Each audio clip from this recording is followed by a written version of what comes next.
link dole ne sai ka yi wannan abun. Abin da za ka yi idan ka shigo cikin interlink ɗinka kamar haka,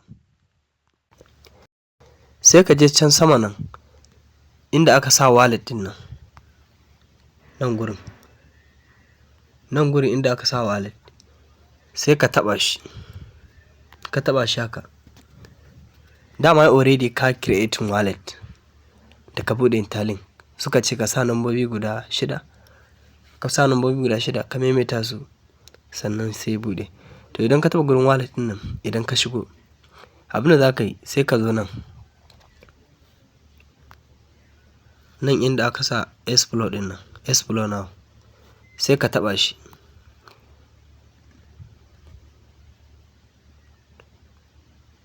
Yauwa, to bayan haka sai ka ja sama,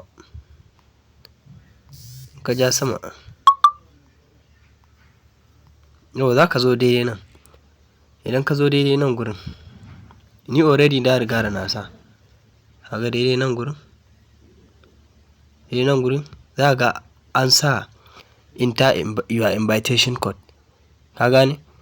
To sai ka ɗauko invitation code ko na waye ne, sai ka ɗauko sai ka sa a gurin. Idan ma nawa ne za ka sa, sai ka shiga comment section na wannan bidiyon, sai ka yi copy nashi. Idan ka copy nashi, in ka je ka shiga cikin interlink naka, in ka zo daidai nan ɗin, sai ka yi pasting nashi.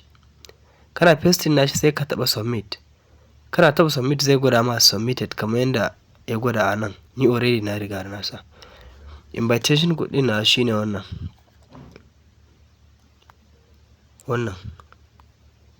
Wannan shine invitation code ɗin na, za ka gan shi a comment section. Sai ka yi copy nashi, in ka shiga interlink ɗin ka zo, sai ka yi pasting. Shikenan. Idan kuma ka ga bai yi ba, ka sa bai yi ba, to ba ka yi connecting wallet ba ne. Abin da za ka yi shine sai ka zo daidai nan. Idan ka zo a nan sama, nan gurin, za ga sun sa connect wallet, blue rubutu. Ni already na yi connecting, shi yasa ya gwada haka. Sai ka taɓa shi. Kana taɓa shi zai gwada ma wallet, ina kala biyu yake gwada, da MetaMask da kuma interlink wallet. To dama already ka buɗe interlink wallet. Kawai sai ka taɓa kan interlink wallet. Kana taɓa zai connecting. Yana yin connecting shi kenan. Sai ka dawo. Idan ka dawo sai ka yi pasting. Ka gane? Sai ka yi pasting ɗin invitation code ɗin da ka kafo. Kana pasting sai ka taɓa submitting. Kana taɓa submit shi kenan, zai ka ga ya yi haɗu. Allah ya datar da mu.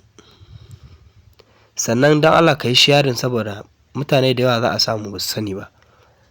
Wasu ma wataƙila sun manta. Allah ya datar da mu.